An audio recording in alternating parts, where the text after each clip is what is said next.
नमस्कार, आप सभी दर्शकों का बहुत बहुत स्वागत है। आप देख रहे हैं जस्ट टीवी। मैं हूं नेहा शुक्ला। स्ट्रेट टॉक लेकर आपके सामने फिर से उपस्थित हूं और आज की स्ट्रेट टॉक होगी जम्मू कश्मीर चुनाव को लेकर। जम्मू कश्मीर का जो चुनाव है, विधानसभा चुनाव 3 चरणों में संपन्न हो चुका है। मतदान फीसदी को लेकर चुनाव आयोग ने कहा है कि लोकसभा चुनाव से भी बढ़कर जो मतदाता हैं उनका पार्टिसिपेशन विधानसभा चुनाव में देखा गया है, जो कि एक बड़ी ही पॉजिटिव जो है इंडिकेशन है, संकेत है, जो कि जम्मू कश्मीर के लोगों ने दर्शाई है। लोकतंत्र में, भारतीय लोकतंत्र में जम्मू कश्मीर के नागरिकों की जो आस्था है, इसका जो उदाहरण है, ताज़ा उदाहरण, ये बढ़ा हुआ मतदान फीसदी चुनाव आयोग ने कहा है कि साफ दर्शाता है। तो क्या जम्मू कश्मीर के जो 10 साल के बाद विधानसभा चुनाव हुए हैं, यहाँ पर मुख्यमंत्री कौन बनने जा रहा है? कुछ अटकलें ऐसी भी हैं कि हो सकता है जो चुनाव के नतीजे सामने आए उसमें गठबंधन में कौन कौन से दल आएंगे, ये आपको चौंका भी सकते हैं। आइए बढ़ाते हैं अपनी स्ट्रेट टॉक, शुरू करते हैं आज का कार्यक्रम। तो जम्मू कश्मीर का सीएम कौन होगा, क्या कुछ ऐसी भी बातें हैं, अटकलें हैं। हालांकि इसमें कितनी सच्चाई है या फिर इसका कितना आधार है इन अटकलों का कि हिंदू मुख्यमंत्री भी जम्मू कश्मीर को मिल सकता है। कुछ सवाल और तथ्य हैं हमारे पास अपने दर्शकों के लिए, जो हम लेकर ख़ास तौर पर उन्हें अपने दर्शकों के लिए लेकर आए हैं। इन सवालों और तथ्यों पर आप नज़र डालिए। जम्मू कश्मीर विधानसभा चुनाव से जुड़े हुए ये सवाल हैं। ये सवाल कहते हैं कि जम्मू कश्मीर में बीजेपी या कांग्रेस, इन दोनों ही राजनीतिक दलों के बीच, राष्ट्रीय राजनीतिक दलों के बीच किस तरह का मुकाबला देखने को मिला है। कश्मीर में पीडीपी एनसी से किस तरह के प्रदर्शन की उम्मीद जताई जा रही है। और अगला सवाल ये कि क्या बड़ी भूमिका निभाने जा रहे हैं प्रदेश के निर्दलीय उम्मीदवार और छोटी छोटी पार्टियां, खास करके जमात इस्लामी, जिसका गठबंधन इंजीनियर राशिद की पार्टी के साथ हुआ है। 10 साल के बाद प्रदेश की जनता लोकतांत्रिक उत्सव यानी कि विधानसभा चुनाव में यहाँ पर अपना उन्होंने उत्साह दर्शाया है। इस उत्साह के क्या मायने निकाले जाने चाहिए? क्या ये देखा जाएगा कि धार्मिक वोट बैंक ही यहाँ की राजनीति का जो मुख्य फोकस है, या फिर 370 यहाँ से जिस तरीके से हटाया गया उसे लेकर, या फिर स्टेटहुड को लेकर ये मतदान जो सामने आ चुका है, लेकिन नतीजे बाकी हैं। हमारे साथ जुड़ चुके हैं वरिष्ठ पत्रकार राजू विलियम। आइए उनका स्वागत कर लेते हैं स्ट्रेट टॉक में। सर, बहुत बहुत स्वागत करती हूँ मैं आज की स्ट्रेट टॉक में। और जम्मू कश्मीर विधानसभा चुनाव संपन्न हो चुके हैं, नतीजों का इंतज़ार, इन 3 चरणों का मतदान, आपकी समीक्षा और आपका आकलन मैं पहले समझना चाहती हूँ। जम्मू में जो मतदान फीसद रहा, कश्मीर में जो मतदान फीसद रहा, आप किसकी सरकार बनते देख रहे हैं, या फिर आपका आकलन इन मतदान फीसद को लेकर क्या? देखिए नेहा, बात ऐसी है कि जम्मू कश्मीर में 10 साल के बाद ये चुनाव हुआ है, संपन्न हो गया। और सबसे जो बढ़िया बात इसमें ये हुई है कि 63% के करीब जो है मतदान हुआ। अगर इसका मुकाबला करें और अभी जो रिसेंटली लोकसभा का चुनाव हुआ था तो वहां पे 58% था। तो उस दृष्टि से लोगों का जो इतनी भारी तादाद में एक लोकतांत्रिक प्रक्रिया में हिस्सा लेना जो है, ये बेहद उत्साहजनक है। और विशेषकर जम्मू कश्मीर जैसे प्रदेश, क्योंकि जम्मू कश्मीर का प्रदेश जो है इसकी एक बड़ी जियोपॉलिटिकल अहमियत है भारत के लिए। और ये एक तरीके से मिलिटेंसी का थिएटर रहा है फ्रॉम अक्रॉस द बॉर्डर। यहाँ पे जो एक टेररिज्म एक्सपोर्ट होता है तो उसमें बहुत ज्यादा कमी भी आई है। अगर हम वहाँ के जो फौजी अफसरान हैं या वहाँ की जो प्रशासन है उनके द्वारा जो दी गई जानकारी है, तो उसके मुताबिक बेहद उत्साहजनक है ये जो गिरावट आई। और इसका सीधा सीधा जो मतलब ये निकलता है कि लोगों ने उस रास्ते को, जो रास्ता एक अस्थिरता की तरफ ले जाने वाला है, ना सिर्फ सामाजिक तौर पे, राजनीतिक तौर पे, बल्कि आर्थिक तौर पे भी, तो उस लोगों ने उसकी तरफ से मुंह मोड़ा है। और उन्होंने ये इतनी बड़ी तादाद में ये जो मतदान किया है, उससे पता चलता है कि लोग चाहते हैं कि वहां पे शांति व्यवस्था हो, आर्थिक उन्नति हो और जम्मू कश्मीर प्रदेश जो है उसका, और भारत के लिए ये बहुत ही उत्साहजनक है, अच्छी बात है, क्योंकि हम देख रहे हैं कि जम्मू कश्मीर का चुनाव से पहले वैसे तो जम्मू कश्मीर सुर्खियों में रहता है, चाहे वो हम देखिए अंतर्राष्ट्रीय स्तर पे भी, और इसका मुद्दा जो बार बार उठाया जाता है पाकिस्तान की तरफ से, तो जम्मू कश्मीर के जो चुनाव है उसमें उनकी भी उतनी ही रुचि है जो पाकिस्तान के जो है, चाहे वो नॉन स्टेट एक्टर्स हैं वहां पे, चाहे वहां की एस्टेब्लिशमेंट है, वहां की राजनीतिक पार्टियां हैं, वहां के लोग हैं, तो बहुत कुछ उन्होंने भी लिखा इन चुनाव को लेकर। लेकिन हमारा जो एक राष्ट्रीय दृष्टिकोण है, राष्ट्रीय परिप्रेक्ष्य है, उसके लिहाज से हम देखेंगे तो हम पाएंगे कि ये जो मतदान हुआ है ये बहुत ही अच्छा हम इसे मान सकते हैं, और जम्मू कश्मीर के एक नया रास्ता जो है, एक विकास का रास्ता है, एक शांति का रास्ता है, उसकी तरफ जम्मू कश्मीर हमें जाता हुआ दिखाई दे रहा है। लोगों की इतनी बड़ी जो भागीदारी है इस लोकतांत्रिक प्रक्रिया इन चुनाव के अंदर, जी इतना पहले कभी नहीं हुआ। जी ठीक है, इसकी मूल वजह आप क्या समझ रहे हैं? अगर ये पॉजिटिव रिस्पांस वहाँ के वोटर्स ने दिखाया है, क्या 10 साल के बाद हो रहा विधानसभा चुनाव 370 की भूमिका कितनी बड़ी है, स्टेट हुड की भूमिका जो है वो कितनी बड़ी है, या फिर प्रदेश को यहाँ पर जिस तरह की जो शक्तियाँ एलजी को सौंप दी गई हैं, जो भावी सरकार होगी उससे बहुत सारे अधिकार पहले ही छीनकर एलजी को सौंप दिए गए हैं, ये कुछ बातें हैं, किसका सबसे बड़ा रोल आप देख पा रहे हैं इस मतदान फीसद के पीछे? आपने ये जो 4 फैक्टर्स गिनाए हैं ये अपने आप में एक एक सवाल है, और जिसका मुझे लगता है कि बड़े विस्तार से इसका जवाब देना बनता है जी। लेकिन सबसे पहले मैं ये कहूँ कि आपने ये कहा कि भाई ये जो जम्मू कश्मीर में ये सारी चीजें गिनाई हैं, एलजी को ज्यादा ताकतें सौंप दी गई हैं, धारा 370 की बात कर रहे हैं आप। देखिए बात ऐसी है कि जो चुनावी जो मतदान हुआ है उसकी जो इतनी हाई परसेंटेज है, पोल परसेंटेज है, ये अपने आप में ये इन सारे मुद्दों को कहीं ना कहीं इनको एस्टेब्लिश भी करती है और नकारती भी। जैसे मिसाल के तौर पे धारा 370 का हटाना, तो उसके एक नतीजे के रूप में वहां पे लोगों के अंदर एक आक्रोश हुआ, और ज्यादातर हम देख रहे हैं कि वो कश्मीर की जो वैली है, जम्मू प्रोविंस और कश्मीर वादी जो है, वहां कश्मीर वादी में जम्मू से ज्यादा वहां पे हमें देखने को मिला है। वैसे तो जो एक स्टेट को एक केंद्रीय शासित प्रदेश में बदलना, उसका जो असर है वो तो जम्मू के प्रोविंस के ऊपर भी है, वहां के रहने वाले लोगों के ऊपर भी है, और लेकिन कश्मीर में उसका एक अलग से उसका एक अर्थ है, वो ये है कि वहां पे ये जो मिलिटेंसी है, वहां पे एक सेपरेटिज्म का, एक बहुत अलगाववाद का बहुत बड़ा दौर चला है वहां पे। तो उसके मद्देनजर मुझे लगता है कि धारा 370 को हटाने के बाद ये जो बहुत जबरदस्त मांग उठी थी, वहां की पार्टियां जो विशेषकर नेशनल कॉन्फ्रेंस है, फारूक अब्दुल्ला, उमर अब्दुल्ला वाली और पीपल्स डेमोक्रेटिक पार्टी पीडीपी जो महबूबा मुफ्ती वाली पार्टी है, क्योंकि इनका ज्यादा इनका जो प्रभाव है वो कश्मीर में वैली, तो वहां का जो एक मुस्लिम मेजोरिटी जो ये हिस्सा है जम्मू का, उसी तरीके से जम्मू हिंदू मेजोरिटी है, करीब करीब जो आंकलन बताते हैं कि 62% के करीब जो है वहां पे हिंदू पॉपुलेशन है जम्मू प्रोविंस में। तो कि केंद्र में जो सरकार है जिसके द्वारा ये धारा 370 को हटाया गया था, उसको भी सीधा सीधा एक राष्ट्रवादी हिंदू राष्ट्रवादी पार्टी जो है, हिंदू नेशनलिज्म के इर्द गिर्द जो उनकी विचारधारा है घूमती है, तो उसकी तरफ से होना,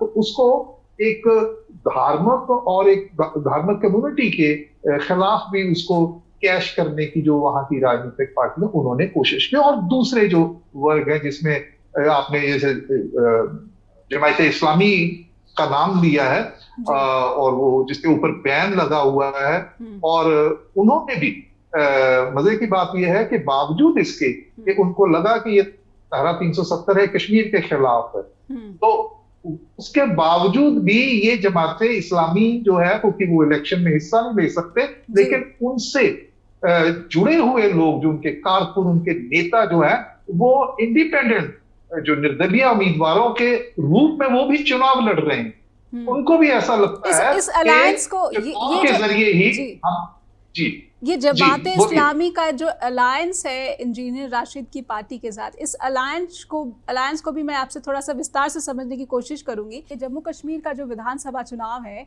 इसके नतीजे शायद चौंका भी सकते हैं, और ये जो नतीजे हैं सिर्फ भारत के लोगों को ही नहीं बल्कि अंतर्राष्ट्रीय स्तर पर भी लोगों का ध्यान आकर्षित करे लगातार बना हुआ है। खास करके पाकिस्तान का जितना इंटरेस्ट है कि जम्मू कश्मीर में किस तरह की सत्ता चुनकर आती है, तो बड़ा सवाल यही है और बड़ी रुचि लोगों की ये कि जम्मू कश्मीर में अगला मुख्यमंत्री कौन बनने जा रहा है। हमारे साथ लगातार जुड़े हुए वरिष्ठ पत्रकार राजू विलियम्स। जमाते इस्लामी और अवामी इत्तेहाद पार्टी, इंजीनियर राशिद की पार्टी है, इनका गठबंधन हुआ है।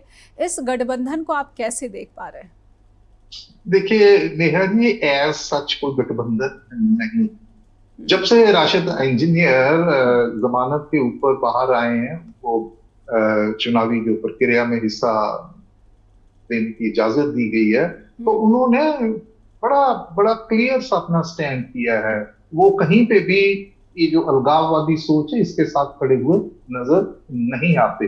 हाँ, वो विरोध कर रहे हैं, वो जो केंद्र की बीजेपी की सरकार है उसका विरोध करते हैं, प्रधानमंत्री नरेंद्र मोदी इनकी नीतियों का विरोध करते हैं, वो अलग बात है। तो वो सभी राजनीतिक विरोधी वो करते हैं, लेकिन ये जो इनका इत्तेहाद जो हम कहें, जो समझौता या गठबंधन है, वो ऐसी बात नहीं है, क्योंकि वो जो कैंडिडेट्स हैं उनके जमात इस्लामी के, तो वो जो लोग हैं वो इंडिपेंडेंटली, और दूसरे भी वो छिटपुट जो लोग हैं इस विचारधारा, जो अलगाववाद की विचारधारा से जुड़े हुए, वो लोग जो हैं अलग से वो लड़ रहे हैं। लेकिन सवाल बात पैदा ये होता है कि एक वक्त था कि जब उन्होंने बैन कर दिया कि हमने हिस्सा ही नहीं लेना है लोकतंत्र प्रक्रिया में, तो वो एक चिंता की बात थी। लेकिन अगर वो इसमें हिस्सा लेते हैं और लोकतांत्रिक तरीके से अपनी बात रखते हैं, तो उसका तो स्वागत होना चाहिए। उसमें जो भारत है, भारतीय स्टेट है, उसको कोई आपत्ति नहीं है उसमें। ठीक है, इसे क्या एक चीज जरूर इस पे स्पष्ट कर लेना चाहती हूँ आपसे, क्या ये मोदी सरकार की नीतियों की सफलता माने कि इस तरह की विचारधारा वाली पार्टियां जो थी या फिर जो नेता थे, वो अब अलगाववाद की विचारधारा को छोड़कर जो है सीधे सीधे वहाँ के जो लोकल्स है उनके हितों पर अब फोकस कर रहे हैं, और इसीलिए इस तरह के चुनाव में बिना किसी बायकॉट के ऐलान के पार्टिसिपेट कर रहे हैं, और जमात इस्लामी पर भी जो बैन हटा, इसे भी मोदी सरकार की नीतियों की सफलता कह सकते हैं? देखिए, बात ऐसी है, इसको कहा जा सकता है, वो इसलिए कहा जा सकता है कि जब ये चुनाव हुए और जब चुनाव धारा 370 को हटाया गया, तो तब केंद्र में तो बीजेपी की सरकार थी ना, मोदी की सरकार, प्रधानमंत्री नरेंद्र मोदी, ठीक है। तो उनके अगर इस कार्यकाल में अगर ऐसा हो रहा है, तो निश्चित रूप से उनको तो श्रेय पर जाएगा ही जाएगा ना कि हमने इलेक्शन किए, और जिस तरीके से लोग इसमें पार्टिसिपेट किया है लोगों ने इतनी भारी संख्या में, तो इसके लिए कोई ना कोई आधार तो बना होगा ना वहां पे। लोगों के मनों में मिलिटेंट्स का डर जो है, या उनकी जो विचारधारा है उसके प्रति उनके अंदर मनों में कोई ना कोई खिलाफत तो होगी ना। इसी वजह से वो आए, वो डरे नहीं है, ठीक है। और किलिंग्स भी जो है वो कम, अभी हाल ही में केंद्रीय गृह मंत्री जो अमित शाह है, उन्होंने ये कहा है कि भारत में 3 हॉटस्पॉट है, ठीक है। अभी वो गुजरात में, अहमदाबाद में किसी उसमें सम्मेलन में थे, तो उन्होंने कहा कि 3 हॉटस्पॉट्स है, एक तो है जम्मू कश्मीर, और दूसरा है नॉर्थ ईस्ट, और तीसरा जो है जो नक्सलिज्म से, माओवाद से प्रभावित क्षेत्र है। तो उन्होंने कहा कि इसमें करीब 70% जो है, जो इंसिडेंट्स हैं मिलिटेंसी के, वायलेंस के, उसमें गिरावट आई। तो अगर ऐसा है तो निश्चित रूप में हमें ये मानना पड़ेगा कि उसके लिए एक आधार, एक जमीन तो तैयार हुई है ना, जिसकी वजह से लोग जो है इतने मुखर होके, इतने खुले रूप से, बेखौफ होकर इस प्रक्रिया में हिस्सा लिया, उन्होंने वोट डाली। इसी तस्वीर का अगर दूसरा पहलू भी देखिए, इस सिक्के का दूसरा पहलू ये है कि फ्रीडम ऑफ एक्सप्रेशन या फ्रीडम ऑफ स्पीच जो है उसे भी कर्ब कर दिया गया आफ्टर 370। देखिए, ऐसा होता है कि उस वक्त जो केंद्र की सरकार है उनको लगता होगा, क्योंकि उनकी एक्सेस है, को इंटेलिजेंस इनपुट्स होगी कि उनके जो जो दूसरे नेता हैं, जैसे अपने वहां की जो पार्टियों के नेता हैं, उनकी तरफ से किसी किस्म का ऐसा भड़कावे वाला काम किया जा सकता है, तो उन्होंने उसके ऊपर वो लगाया। लेकिन मैं ये बात कह रहा हूं कि बावजूद इसके अगर फ्रीडम ऑफ स्पीच का उनके ऊपर एक दोष लगता है कि उसको उन्होंने दबाने की कोशिश की है, लेकिन अंततः उन्होंने इलेक्शन करवाया ना। चाहे इसमें सुप्रीम कोर्ट का भी था कि उन्होंने जब धारा 370 है उसके बाद था कि भाई आप 30 सितंबर तक इलेक्शन करवाएं, ठीक है। अगर हम ये भी मान लें कि जी बीजेपी की सरकार केंद्र की जो वो वहां पे चुनाव नहीं करवाना चाहती, उन्होंने तो इसलिए करवाया क्योंकि सुप्रीम कोर्ट का निर्देश था, लेकिन ये जो लोग आए हैं ये तो एक तथ्य है ना, इसको तो झुटलाया नहीं जा सकता ना। वो तो कोई मोदी जी ने तो उनको पकड़ के हाथ से नहीं ना, या बीजेपी ने उन्होंने कहा भी आइए उसमें आप लड़िए चुनाव, ठीक है। उस तरीके से जैसे अब शुरू में अब उमर अब्दुल्ला थे, मैं मिसाल के तौर पे कह रहा हूं, तो उमर अब्दुल्ला थे, वो कह रहे हैं कि फेरी है, माफ कीजिएगा, कि वो कह रहे थे कि मैं चुनाव नहीं लड़ूंगा, लेकिन उसके बाद उन्होंने अपना जो फैसला है, अपना मन है, उसको बदला और वो चुनाव प्रक्रिया में कूद गए। 2 जगह से वो चुनाव लड़ रहे हैं, जी लड़ा उन्होंने, जी बिल्कुल। सारी चीजें जी आप बात पूरी कर लीजिए, फिर मैं थोड़ा अगली तरफ बढ़ना चाहती हूँ, दूसरी तरफ बढ़ना चाहती हूँ। आप बात ये कह रहा हूँ कि लोगों का सबसे जो मुद्दे की बात है जम्मू कश्मीर, वो ये है कि लोग, वहां के लोगों में लोकतंत्र के प्रति एक विश्वास की बहाली, ये सबसे इंपॉर्टेंट है। बाकी समस्याएं तो रहेंगी, बाकी के भारत में भी है, तो दोस्त problems can be taken care of, लेकिन अगर डेमोक्रेसी नहीं है, लोकतंत्र नहीं है, तो फिर कुछ नहीं है। तो ये मैं इस चुनाव में इतनी भारी संख्या में जो मत प्रतिशत है, उसको मैं इस नजर से देखता हूं कि जम्मू कश्मीर में जहां पे बंदूकों के साए में चुनाव हुआ करता था, बड़ी मुश्किल से लोग निकलते थे, डरते थे, अब वो समय पलटा है। तो ये एक लोकतंत्र की जीत है, और ये भारतीय लोकतंत्र को एक और मजबूती प्रदान करने वाली बात है। तो भारत विरोधी जो ताकतें हैं, उनके मुंह पे भी ये एक तरीके का तमाचा है कि जो अगर लोकतंत्र नहीं है तो अस्थिरता है, जी। तो अस्थिरता को काबू करने के लिए यही है ना कि आप लोकतंत्र में लोगों का विश्वास बहाल करें। इन चुनावों से ऐसा होता हुआ साफ साफ प्रतीत हो रहा है। चलिए, एक श्रेय आपने मोदी सरकार को दे दिया, लेकिन अब मैं आती हूँ जम्मू रीजन में, जहाँ पर बीजेपी हमने देखा कि पिछले कुछ चुनाव में इसका जो है अच्छा प्रदर्शन रहा, पार्टी ने अच्छा परफॉर्म किया, लेकिन अब कांग्रेस उभरती हुई दिख रही है। कांग्रेस जम्मू रीजन में बीजेपी को कितनी चुनौती देती हुई दिख रही है, आपका आकलन? देखिए, इस बात का जवाब देने से पहले मैं अपनी बात पूरी कर लूं। आपने कहा कि मोदी सरकार को आपने श्रेय दे दिया, बात मोदी सरकार को श्रेय देने की नहीं है जी। भारतीय स्टेट, वहां पे कोई और सरकार, कांग्रेस की लीडरशिप वाली इंडिया ब्लॉक की सरकार भी अगर केंद्र में होती तो उनको भी ऐसा ही करना चाहिए था, और मुझे यकीन है कि वो भी ऐसा ही चाहेंगे, क्योंकि कश्मीर भारत के लिए एक बहुत बड़ी लायबिलिटी है। एक अस्थिर कश्मीर जो है वो भारत के हित में नहीं है, ठीक है। तो इसलिए सरकार को की हो। दूसरी बात, ये जो अभी आपने जम्मू प्रोविंस का, देखिए ये पारंपरिक जो तरीके से अगर हम देखते हैं, क्योंकि मैंने तो वहां पे जम्मू कश्मीर में रिपोर्ट किया है 3 साल, और विशेषकर मैंने ये जो गढ़ है, ये डोडा किश्तवाड़, वहां पे भी मैंने रिपोर्टिंग की है एक दैनिक अंग्रेजी के अखबार के लिए। तो जमीनी हकीकत वहां पे ये है कि वहां पे एक वैली वर्सेस जम्मू, मतलब भी वहां पे एक भावना रहती है जी, मुस्लिम और हिंदू, इस तरीके से पार्टियां इसको पेश करती रही।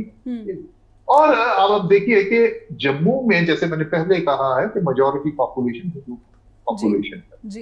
लेकिन वहां पे भी हम देखेंगे, अगर 2024 का जो लोकसभा का चुनाव है, तो वहां पे 2019 के मुकाबले में भारतीय जनता पार्टी का प्रदर्शन वो गिरा है नीचे। हालांकि उन्होंने जम्मू की जो 2 सीट्स जम्मू प्रोविंस की हैं, वो उन्होंने भारतीय जनता पार्टी ने जीती, लेकिन उनका जो विनिंग मार्जिन है 2019 के मुकाबले में कम हुआ है। तो दूसरा है कि एक कांग्रेस है। देखिए, कांग्रेस ऐसी पार्टी है कि जो जम्मू में भी और वैली में भी उनका प्रभाव कर रहा है। अब अगर वैली की बात करें, कश्मीर की, तो वहां पे तो बीजेपी ने तो अपना क्या कहते हैं, उम्मीदवार ही नहीं उतारा था 2024 का लोकसभा इस बार उतारा। इस बात को पूरा करते हैं कि कांग्रेस कितनी टक्कर जम्मू में बीजेपी को दे पा रही है, या फिर जो स्ट्रैटेजी है, जैसे कि एसटी का दर्जा देकर कुछ जो पहाड़ी आदिवासी हैं, स्थानीय आदिवासी हैं, उनको एसटी का जो दर्जा दिया गया है, क्या ये बेनिफिट दे पाएगा बीजेपी को, समझने का क्रम आगे बढ़ाएंगे। और आज हम समझने की कोशिश कर रहे हैं कि जम्मू कश्मीर में आखिर किसकी सरकार बनने जा रही है, कौन मुख्यमंत्री की कुर्सी संभालने वाला है।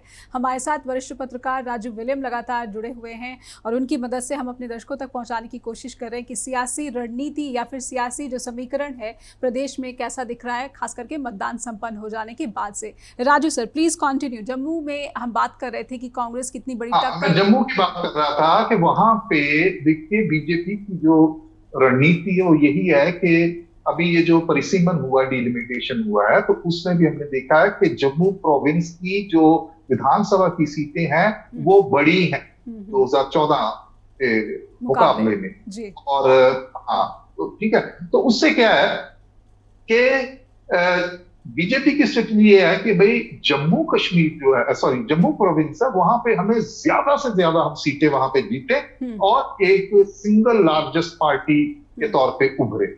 और ऐसा ही कुछ अभी उनके जो जम्मू इनके प्रदेश अध्यक्ष हैं बीजेपी के, रविंद्र रायना, उन्होंने भी अभी ये बात की है, ये चुनाव संपन्न होने के बाद, कि भाई सिंगल लार्जेस्ट पार्टी बनके बीजेपी उभरी। और उस सूरत में वो चाहेंगे कि जो दूसरे हैं निर्दलीय हैं जम्मू कश्मीर में, निर्दलियों का भी एक इतिहास है, निर्दलीय भी जीतते रहे।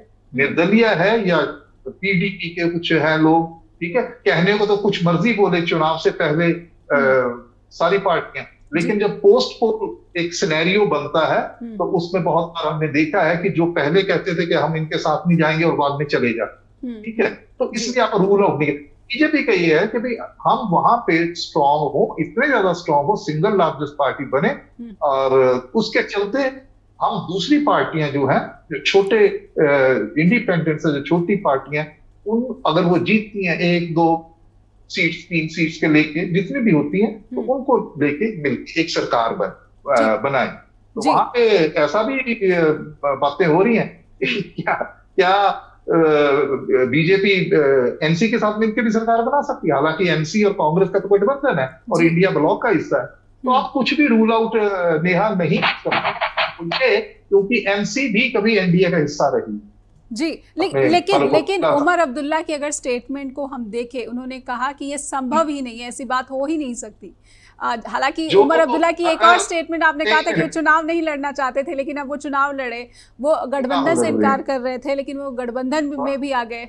जी राजू सर, ये बात ऐसी है कि हमारे जो राजनेता हैं, राजनीतिक लोग हैं, अगर वो इतनी एब्सोल्यूट टर्म में बात करें, ये संभव ही नहीं है, तो मुझे नहीं लगता कि वो सही बोल रहे हैं, ठीक है जी। और जो संभव नहीं होता है वही संभव हो जाता है। किसी ने सोचा था कि पीडीपी और बीजेपी मिलकर सरकार बनाएगी जब जी, या बीजेपी भी सरकार का हिस्सा बनेगी, किसी ने सोचा, हो गया, हुआ है ना। तो ये बातें जो है, ये होती है अपनी अपनी जो कंस्टिट्यूएंसी होती है चुनाव से पहले, उसको सामने रखते हुए राजनीतिक लोग जो है ऐसे बयानबाजी वो करते हैं। तो आपने ठीक कहा, तो कह रहे थे कि हमने चुनाव बाद में कहा मैं 2014 का जिक्र आपने जम्मू प्रोविंस के लिए किया कि 2014 में जिस तरीके से बीजेपी ने यहाँ पे बहुत ही अच्छा प्रदर्शन किया था, लेकिन 2014 में जो लहर थी, बीजेपी की जो लहर थी, उसमें काफ़ी गिरावट आई है। मैं सिर्फ और सिर्फ जो धार्मिक सियासत है, अगर उस पर ही जम्मू प्रोविंस को समझने की कोशिश करूँ तो ये कितना डैमेज कर सकती है बीजेपी को जम्मू प्रोविंस में। 25 सीटों से पीछे कितना हम देखें कि इसको सीटें मिल सकती हैं, और ऐसे में क्या वो डिपेंडेंट डिपेंडेंट दिख रही है छोटी पार्टियां इंडिपेंडेंट कैंडिडेट्स पर? इसीलिए तो मैंने कहा है ना कि बीजेपी की स्ट्रेटेजी है कि पोस्ट पोल सिनेरियो में वो जो छोटी पार्टियां हैं उनके साथ, जैसे अभी इन्होंने भी अपने उम्मीदवार खड़े किए हैं। गुलाम नबी आजाद साहब ने जो चिनाब वैली रीजन है जहाँ की 8 सीटें हैं, जिसमें डोडा, किश्तवाड़, रामबन, उधमपुर जिले आते हैं, तो 8 सीटें जहाँ पे उनका आजाद साहब का प्रभाव है। तो आजाद साहब तो किसी तरफ भी करेंगे। अंततः ये है कि भाई सत्ता प्राप्ति, नेहा जी, एकमात्र लक्ष्य होता है किसी पार्टी का। ठीक है जी, चाहे वो गठबंधन में है। मैं थोड़ी सी बात जम्मू प्रोविंस के बारे में करना चाहूंगा। देखिए, जम्मू में अगर पहली बात तो है कि 2014 और 2024 10 साल का अंतराल है, तो वहां पे तब क्या प्रदर्शन हुआ सभी पार्टियों का, उसके आधार पे आकलन करना मुझे नहीं लगता ये उचित होगा, क्योंकि परिस्थितियां इन 10 सालों में बहुत ज्यादा बदल चुकी हैं। अगर हम ये कहें कि जी धारा 370 हटाना तो बीजेपी के खिलाफ एक बड़ा आक्रोश था, तो 2024 का जो लोकसभा का इलेक्शन वो तो 2007 इसके बाद ही हुआ है ना, धारा 370 हटने के बाद हुआ है। ठीक है, लेकिन फिर भी बीजेपी जो है 2 सीटें जीती हैं। हालांकि उनका जो है वो वोट जो कम मिली है, लेकिन वो बहुत कंफर्टेबली वो जीती है। और दूसरी बात ये है कि बीजेपी का वहां पे जम्मू प्रोविंस में, अच्छा फिर और मजे की बात यह है कि उसके बाद 2020 में डीडीसी, डिस्ट्रिक्ट डेवलपमेंट काउंसिल, जो म्युनिसिपैलिटी के पंचायत चुनाव जिसे कहते हैं कि ग्रास रूट लेवल के चुनाव होते हैं, उसमें बीजेपी सिंगल लार्जेस्ट पार्टी बनती है, 75 डीडीसी उन्होंने की। तो इसका क्या, तो बीजेपी का इसका मतलब आधार है वहां पे। ठीक है, लेकिन उसके बाद बहुत सारी ऐसी बातें हुई हैं। ये मुकाबला सीधा सीधा बीजेपी और कांग्रेस का नहीं। एक तरफ तो एनसी और कांग्रेस का गठबंधन है, वो निश्चित रूप से वो भारी पड़ेगा, क्योंकि एडवांटेज है उसको। कांग्रेस और एनसी वैली के अंदर बहुत ताकत रखती है। अभी उन्होंने लोकसभा में 2 सीटें उन्होंने जीती, एक इनको गई है, इनको महबूबा मुफ्ती को कुछ नहीं मिला, वो एक अपने क्या कहते हैं इंजीनियर रशीद को गई है। ठीक है, और कांग्रेस को कुछ भी नहीं मिला। लेकिन कांग्रेस जो एक ऐसी पार्टी है जिसका आधार है जम्मू में भी, प्रोविंस में भी है, और वैली में भी, कश्मीर वैली में भी है। तो वो दोनों चीजों को मिला के, और एनसी का भी काफी हद तक जो है वो वहां पे है, आधार है, एक बहुत मतलब एक वर्ग है जो उनके लिए वोट करता है। तो इन दोनों को अगर मिला दें तो इसमें जो है, जो बड़ा भाई है वो तो है एनसी। इसी आप देखें ना जो उनका सीट शेयरिंग हुई है, तो एनसी और उसमें कांग्रेस को तो बहुत कम मिली है, उसमें एनसी ज्यादातर सीटें लड़ रही है। ठीक है, तो उससे क्या होगा कि दोनों का अगर वो इकट्ठा होता, वोट ट्रांसफर होता है, कांग्रेस का वोट किसको ट्रांसफर होता है, एनसी के कैंडिडेट्स को, एनसी के कैंडिडेट कांग्रेस को ट्रांसफर होता है। ठीक है, तो उससे निश्चित रूप से एक बड़ा फॉर्मिडेबल अलायंस वो बनता है वहां पे। और उस सूरत में ये जो अभी बार बार आप शुरुआत में भी आपने बोला और ब्रेक के बाद आप कहती हैं कि कौन बनेगा मुख्यमंत्री, तो उस रूप में मैं आपको बता देता हूँ, मुख्यमंत्री उमर अब्दुल्ला बनेंगे। वो इसलिए बनेंगे क्योंकि वो बड़ा पार्टनर है, उनकी सीटें ज्यादा है। इसी वजह से उमर अब्दुल्ला ने अपना जो निर्णय है लड़ने का वो बदला है। बाकी अब देखते हैं जब चुनाव का उनकी नजर मुख्यमंत्री की कुर्सी पर है, उमर अब्दुल्ला की ऐसे रहेगी। उसके उनको चल ही नहीं सकते भाई ये लोग जो है, सत्ता से बाहर रहते तो पानी के बाहर मछली वाले हालात है इनकी। जी बिल्कुल, एक छोटा सा ब्रेक लूंगी। पूरी है क्योंकि वो मेन स्ट्रीम पार्टी है, मेन स्ट्रीम में है वो पार्टी, और उनका कार्डर जो है काफी स्ट्रांग है। अगर बात की जाए पूरे जम्मू के लिए कुछ एक और चीज है जिसकी वजह से एनसी जो है वो मजबूत होनी चाहिए। वो इसलिए क्योंकि उनके एनसी के मजबूत होने से जो अलगाववादी तत्व है उनके ऊपर एक अंकुश लगता है। ये इंपॉर्टेंस है नेशनल कॉन्फ्रेंस की वैली के अंदर। जी, एक छोटा सा ब्रेक लूंगी मैं राजू सर, उसके बाद लौटेंगे तो पीडीपी की भूमिका को भी टटोलने की कोशिश करेंगे। महबूबा मुफ्ती इन चुनाव में अपनी बेटी को एक प्राइम फेस बनाती हुई नजर आई हैं। ये जो रणनीति पीडीपी की रही है, ये क्या पार्टी के लिए लाभकारी या फिर हानिकारक साबित होगी? जम्मू कश्मीर के विधानसभा चुनाव पर हमारा खास विश्लेषण, जो कि हम वरिष्ठ पत्रकार राजू विलियम के साथ समझने की कोशिश कर रहे हैं, उसकी गहराइयों में उतरने की कोशिश कर रहे हैं। राजू सर, आप अपनी बात पूरी करें। मैंने सवाल किया था पीडीपी की भूमिका की। इल्तिजा इकबाल, महबूबा मुफ्ती की बेटी, इस बार काफ़ी प्रोजेक्ट की जा रही थी पार्टी की तरफ से। स्टेटमेंट्स पर अगर उनके गौर करूं तो काफ़ी मुखर और स्पष्ट तरीके से सियासत कर रही हैं। क्या ये नेक्स्ट लाइन जो है पार्टी की, ये पार्टी को सत्ता में जगह दिला पाने में कामयाब होगी? क्या हम ये उम्मीद करें, या जैसा कि आप पहले ही अपनी बातों में कर चुके हैं, बता चुके हैं, पोस्ट पोल अलायंस की संभावनाएं तो और प्रबल हो जाती? देखिए, बात ऐसी है, पीडीपी एक महत्वपूर्ण राजनीतिक पार्टी है जम्मू कश्मीर, और विशेषकर जो साउथ कश्मीर का इलाका है, और उनके पिता की एक लेगेसी है। मुफ्ती मोहम्मद सईद वो मिनिस्टर भी रहे हैं देश के जी। लेकिन ये पिछले कुछ समय में अगर हम देखें तो पीडीपी जो है सरकार बनने के बाद बीजेपी के साथ उसका ग्राफ जो है वो नीचे गया है। तो उसमें दो चीजें, एक तो है कि आपने उनकी बेटी का नाम लिया, और वो बहुत बड़ी धुरंधर किस्म की नेता है, बड़ी वोकल है, और अब बात अपनी बड़े जोर से रखती है, and she is very very active. उनका जब कनेक्ट करती हैं, आइडियाज बहुत ही क्लियर है जी। हाँ, उनके कनेक्ट करती हैं, and she is very articulate, ठीक है, अपनी बात बड़ी स्पष्टता से रखती है जी। तो उसमें दो चीजें हैं। एक तो है निश्चित रूप से जब ऐसे नेता आएंगे, हालांकि परिवारवाद का कुछ मर्जी दोष लगाए, वो तो सभी पार्टियां हैं, चाहे वो कांग्रेस है, चाहे वो एनसी है, और चाहे वो पीडीपी है, तो इसको हम साइड पे रख के बात करते हैं। एक तो ये है कि पीडीपी एक तरीके से अपने आप को दोबारा बिल्ड करने की जो उसकी स्ट्रेटजी है, उसका प्रोसेस है, उसका हिस्सा है ये इल्तिजा जैसे जो है नौजवान जो है नेता है, तो उनका एक कनेक्ट बनता है, ठीक है। और दूसरा है कि उससे इन चुनावों में भी एक पार्टी को मजबूती मिलती है।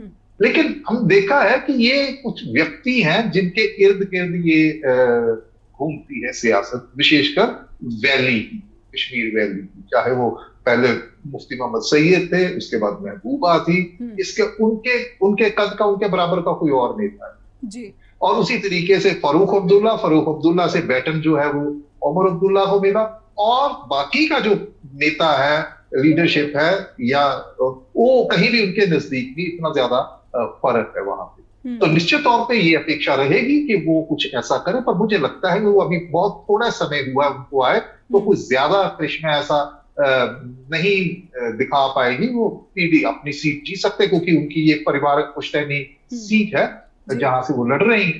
तो महबूबा तो अभी उन्होंने तो, जैसे उमर ने कहा था कि मैं नहीं लड़ूंगा, तो उन्होंने भी कहा था मैं नहीं लड़ूंगी, क्योंकि ये दोनों लोकसभा का चुनाव हार चुके हैं। तो इस वजह से उनको लगता था कि ये बड़ा एक क्या कहते हैं सेफ रहेगा कि हम ना लड़े बाकी। तो उस लिहाज से जो दूसरी जो पीढ़ी की जो नेतृत्व है, उसको भी आने का मौका मिलेगा, अपना जोर आजमाने का मौका मिलेगा, और उसमें से वो क्या कहते हैं पॉलिश होके निकलेंगे। उनको एक नया अनुभव जो है वो हासिल होगा चुनाव लड़ने का अपने बल पे जी।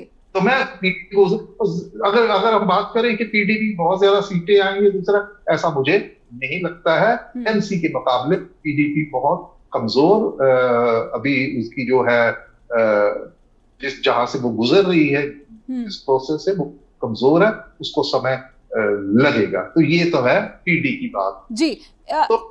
जी बात पूरी करें फिर अगला सवाल जी।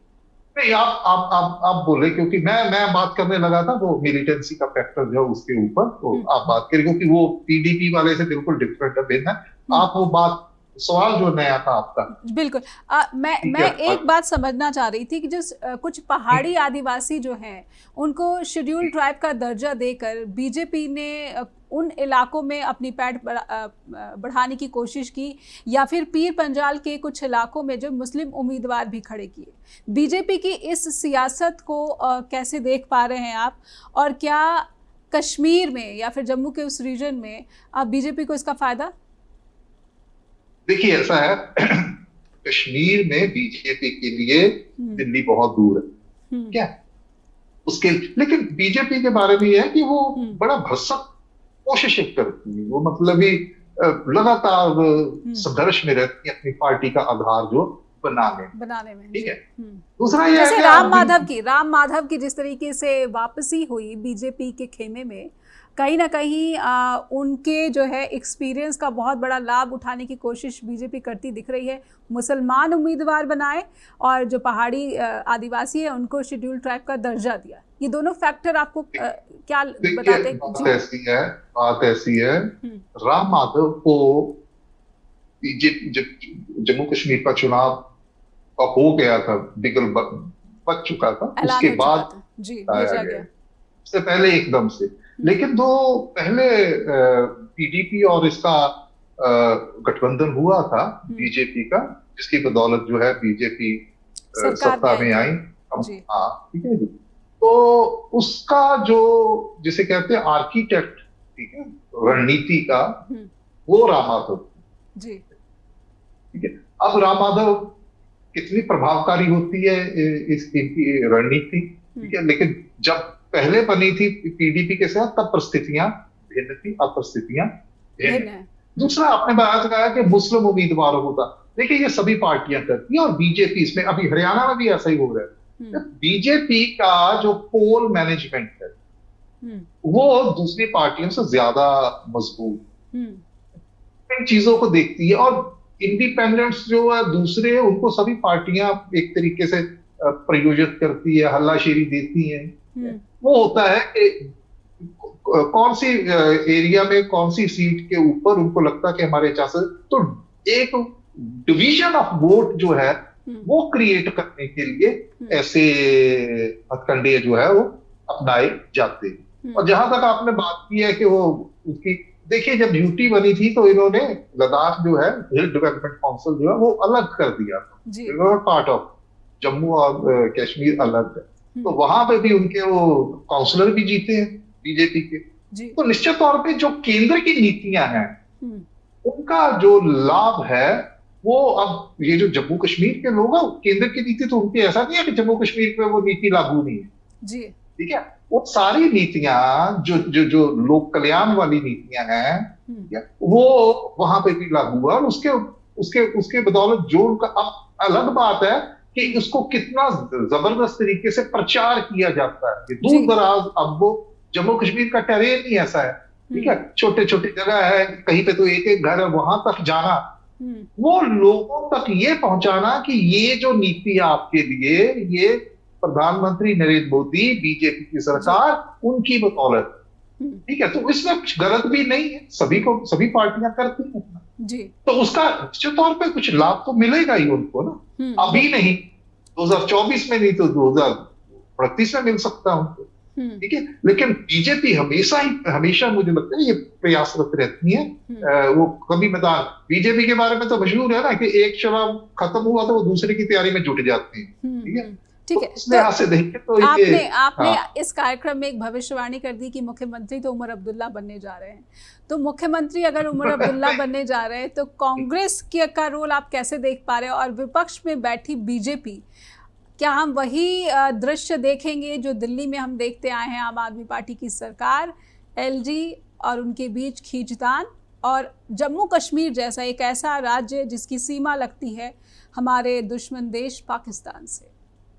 तो ऐसा जो अपोजिशन पार्टीज है, नॉन बीजेपी पार्टीज है, चाहे एनसीए है, कांग्रेस है, पीडीपी, उन्होंने इस बात पे आशंका जाहिर की है कि लेफ्टिनेंट गवर्नर जो है union territory of Jammu and Kashmir जो है उनको ताकतें और ज्यादा देगी, जैसे दिल्ली में एलजी को दी है, और वहां पे उनको लगता है कि वो जो है बावजूद इसके असेंबली के चुनाव हैं तो कमोबेश उनको वही स्थिति का सामना करना पड़ेगा जो आम आदमी पार्टी द्वारा ये दोष लगाया जा रहा है कि वहां के एलजी हमारे साथ कर रहे हैं। तो ऐसा सिनेरियो वहां पे बन सकता है।